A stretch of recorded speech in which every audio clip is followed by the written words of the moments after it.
we're going to create a recording that is full of echo. But go ahead. You won't know until you finish and you try and play it back. The great thing is I use Adobe Premiere. And Adobe Premiere has echo filters and 1,000 million other filters that it can take care of stuff like this for it. So, day 9, A Course in Love. Today's about freedom. Freedom from want, freedom from lack, freedom from repression. Are what we will now enjoy together on our mountaintop retreat. And I'm ready. We have not removed ourselves from life in any way. Yet we've reached a place of retreat, a place of safety and of rest, a place away from normal life and the lack of freedom you've experienced there. I'm your refuge from the past, your gate of entry to the present. You fled the foreign land where the freedom was merely an illusion and arrived at the promised land of our inheritance. Allow yourself now to experience your arrival, your return to your true home, your return to yourself, your higher self. Laugh, cry, shout, or wail. Dance and sing. Spin a new web, the web of freedom. In other words, express yourself. Express yourself. You who do not feel confident in your feelings, who do not feel confident in your ability to respond, who do not, as yet, feel the freedom of the new, allow yourself now to do so. Allow freedom to reign, for it's your allowance, your choice, your permission that will make it so. The only one who can stop you now is yourself. Don't forget that. The only permission you ever needed was your own. We will practice here to build your confidence, a confidence sorely lacking. What confidence is it of which we speak? The confidence to be yourself. This confidence is what must precede true certainty in the time of elevation of the self of form. The certainty that arises from unity is different from this confidence in the self of form. They must be realized together for the elevation of the self of form to take place. What good will be the certainty of unity if the self of form has no confidence in its ability to express it? Expression of certainty of unity is what elevated the self of form, is what the elevated self of form is all about. Certainty of mind and heart have been realized by many. The expression of that certainty in form has not. Freedom is nothing other than freedom of expression. No one can block the freedom of what your mind would think or your heart would feel. Nobody could ever take that freedom away from you.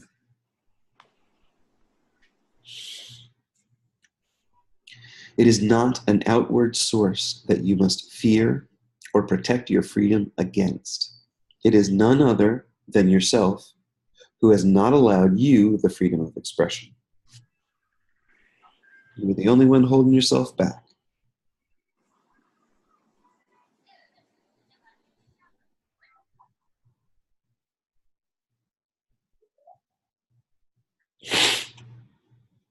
Whoopsie.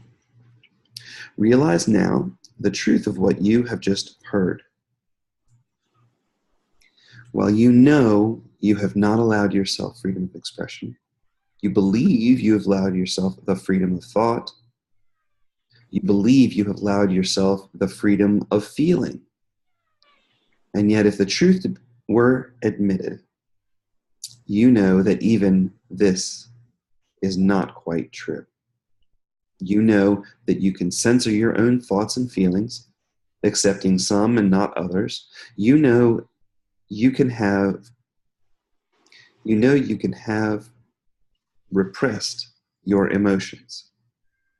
It's not what You it seems. know you have repressed your emotions. I'd get it eventually. You know you have repressed your emotions. You know you have lived in a state in which you believed yourself to be lacking. You know you have never known freedom from want. Boy, I've read that phrase a lot of times, Dad. I have often wanted freedom from want. Today, I would like you to know that freedom. I will take that one to the bank. Let's begin this day with a consideration of the idea that you may have an inaccurate idea of an ideal self. Sounds great. Where might your notion of what an ideal self have come from? It may have come from your ideas of right and wrong, good and bad. It may have its source in your religious beliefs. Why, sure, I'm glad I got myself a nice cup of coffee this morning.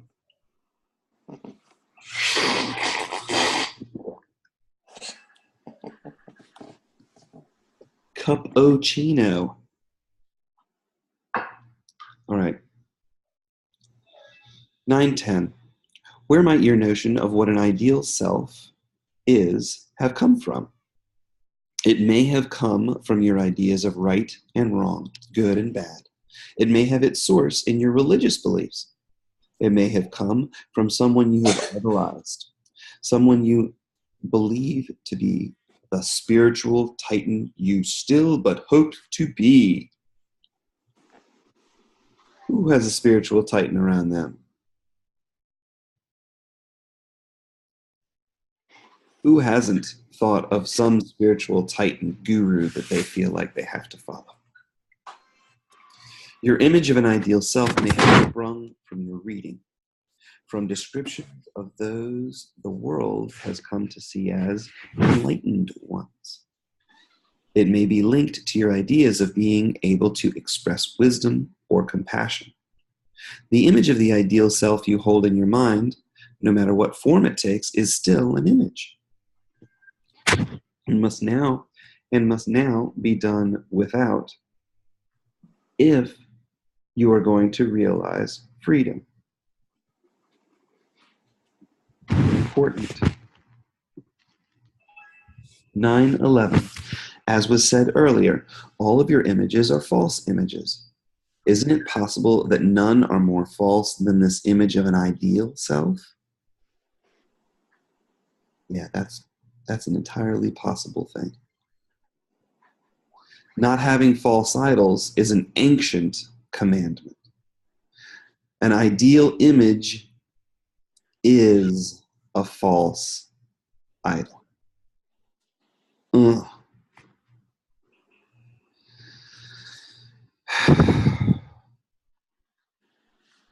An ideal image is an idol. It is symbolic rather than real. It has form only within your mind and no substance. To work toward or to have a goal, the achievement of an ideal image is to have created a false God. Realize now that your ideal image, no matter how it was formed, is a product of the time of learning. It became an image in your mind and maybe even within your heart through the process of learning. It arose from the learning of right from wrong, good from bad.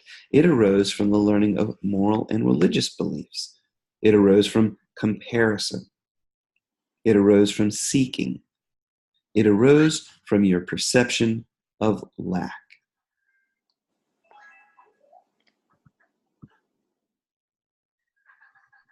Need a moment to highlight.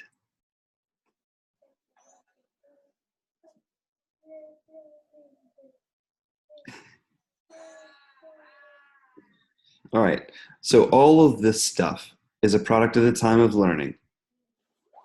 And anything we have from the time of learning, including false idols that we should have gotten rid of earlier, probably should be getting rid of by now, right? Papa? Right. Yeah. Papa, do you feel like you're stuck in jail and that you're not allowed to talk? Do I feel that way? Yeah. No, I'm allowed to talk. Okay, good. Just checking. I have nothing to say. No problem. This ideal image is intimately related with the time of learning in another way as well. It's the epitome.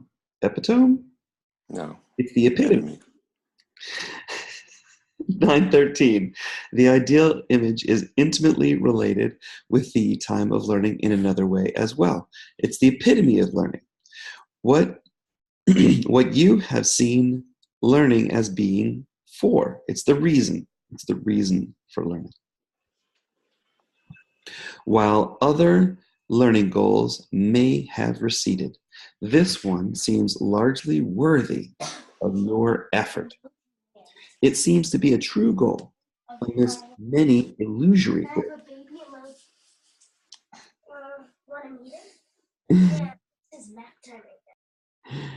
Just as you may have believed that if you worked hard enough, you would achieve a position of status within your profession or material wealth, you've believed that if you work hard enough, you can maybe someday, if you're blessed or lucky, achieve this blissful, ideal image.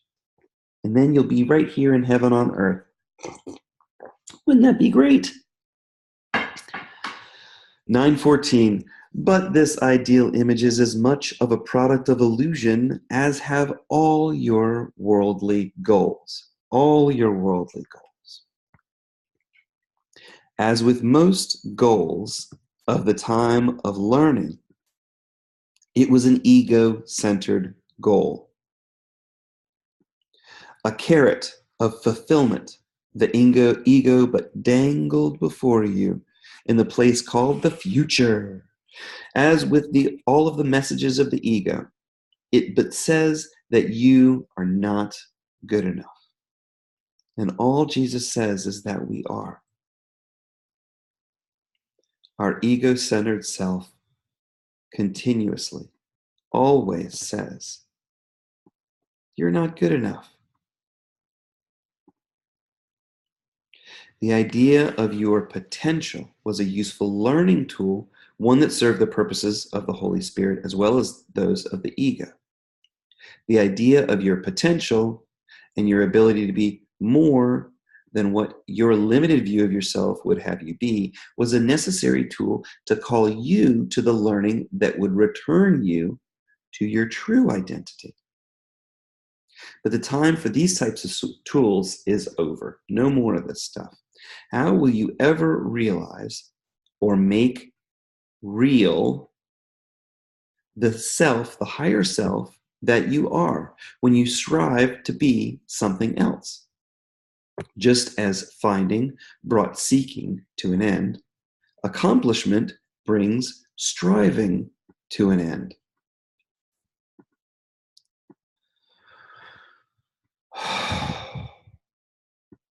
All of the answers you need will be right there, right at the moment of the question.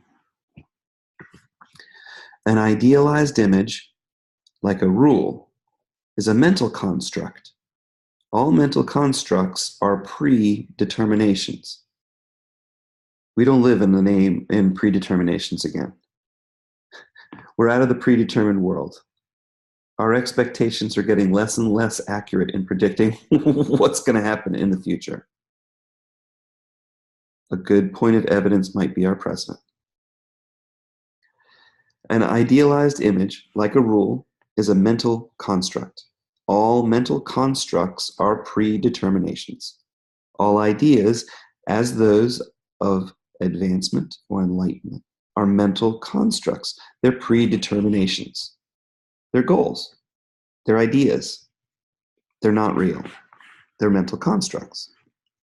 While language cannot be completely stripped of usages such as these, and while some of the similar terms, like our use of the word elevated, are still necessary, it's only in your understanding that our use of these terms is not a cause for determination that we can proceed. For if you believe that we're proceeding to some predetermined ideal state, we will not succeed in the work that we are doing here together. For if you believe this, you will not accept yourself as who you are. If you do not accept yourself as you are, you will not move from image to presence. If you do not move from image to presence, you will never realize your freedom. If you do not realize your freedom, you won't realize your power.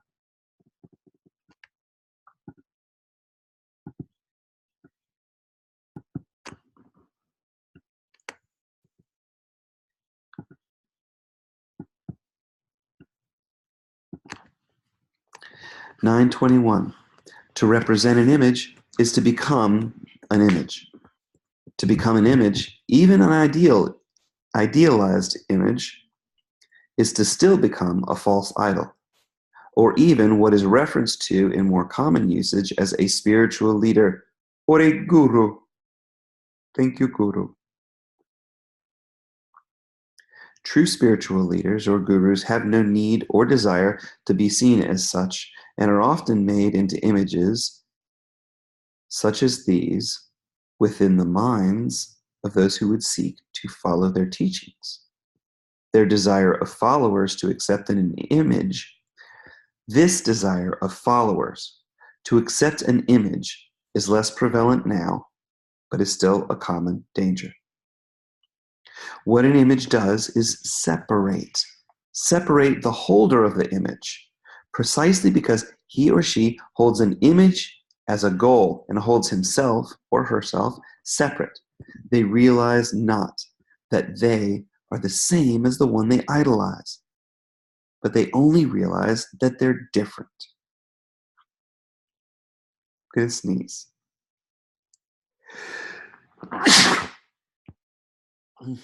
Excuse me. Ooh, you doing okay? I muted you because of the kids in the background. Everything good over there? What? I muted you because the kids in the background. Is everything good over there? I'm going to say yes. You seem so happy.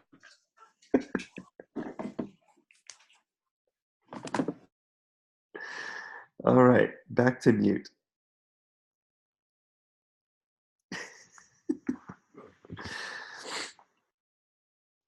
Oh, poor Papa. In wanting to be sane, oh, let's start back. I'm going to go back a half a page here.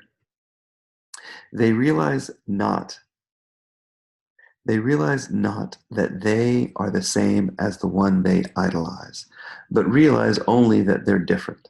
In wanting to be the same and not realizing the sameness, they fail to celebrate their own difference and do not bring the gift of their sameness or of their difference to the world, but hold it in waiting for such a time as the ideal is reached. You are the same or as accomplished as every enlightened one who has ever existed. Without realizing this, however, your unique expression of your accomplishment will not be realized. Your freedom is contingent upon your ability to give up your images, particularly the image you hold of an ideal self. It's contingent upon your ability to accept that you are your ideal self. Yes, even right now, with all your seeming imperfections. Right now.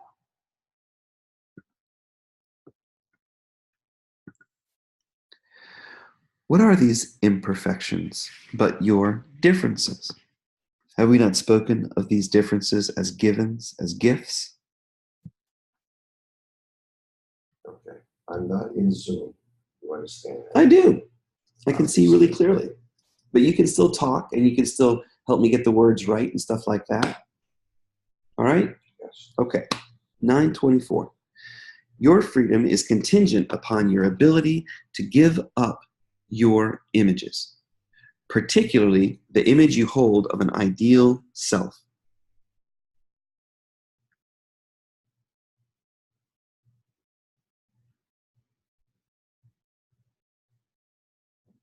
I don't think I actually hit record there for a second. So I'm going to say that one more time. Your freedom is contingent upon your ability to give up your images, particularly the image you hold of an ideal self. It's contingent upon your ability to accept that you are your ideal self. Yes, even right now, with all your seeming imperfections. What are these imperfections but your differences? Have we not spoken of these differences as givens, as gifts? These are not just the givens of talents or inspired ideas, but all the givens that combined create the wholeness and the holiness of who you are. A creator who desired only sameness would not have created a world of such diversity. You're a creator who created this diversity. It was and is a choice meant to release the beauty of expression in all of its forms. You have a given form that is perfect for your expression of the beauty and truth of who you are. You cannot express the beauty and truth of who another is. You cannot express the beauty and truth of a future self. You can only express the beauty and truth of who you are now in the present. And you do. You just have not realized that you do. You have not desired to do so, but desired to do something else. You've desired to wait. You desired to learn. You desired to imitate. That's that word. You've desired to imitate. Sometimes I look at a word and it just can't get it out. What was that word? Emote? It was 3 or 4 pages ago. I looked at it and I couldn't. Blah, blah, blah. Anyway, what might happen if you change what you desire? You might just realize your freedom. Nothing, not even the ego, has been able to keep you from expressing the beauty and truth of who you are. You came into the world of form incapable of not expressing the beauty and truth of who you are. That you are is an expression of beauty and truth. You express the beauty and truth of who you are by being alive. It has only been your ability to accept this that's caused your grief and pretensions. In a certain sense, your ability to express the beauty and truth of who you are has been taught out of you by learning practices that sought for sameness and saw not your differences as the gifts they really are. All of these learning practices were the product of false images of the way things and you should be. Should be. Can you not see the extreme urgency of not perpetuating such a practice? All you need to do is look at a young child to see the joy, beauty, and truth of expression. You too were once a young child. You're still the same self you were then. You are, however, a self in whom the freedom of expression has been diminished, but not extinguished. Now we must return you to the freedom and the will to fan the flames of your desire to be and to express who you are in truth.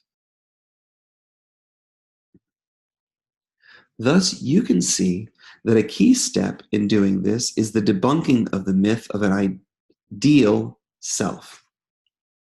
Boom. Dropping some truth. An ideal self, like God seen as other than, puts all that you would long for in a place outside of or beyond the self you are now.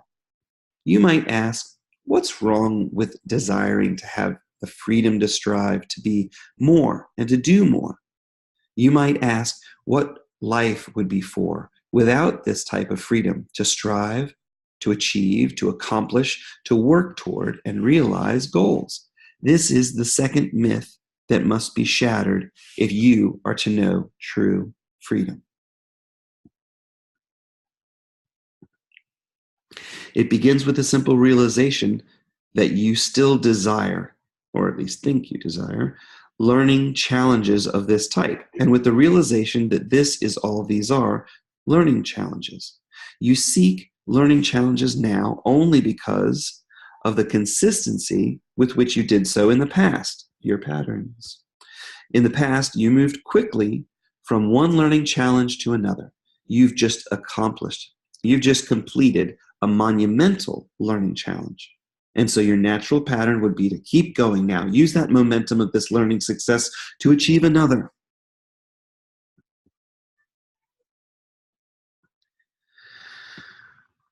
Take a deep breath with me.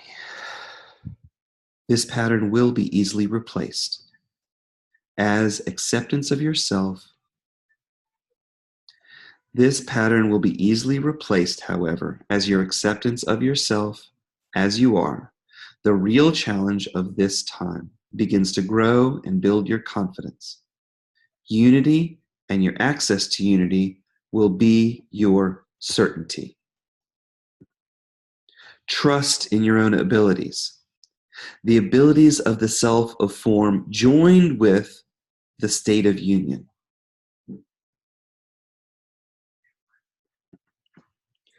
This will be your confidence.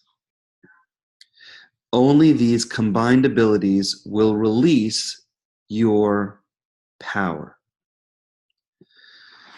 And these chapters keep getting better and better. So, my blessings to you. I hope you have a wonderful and fantastic day.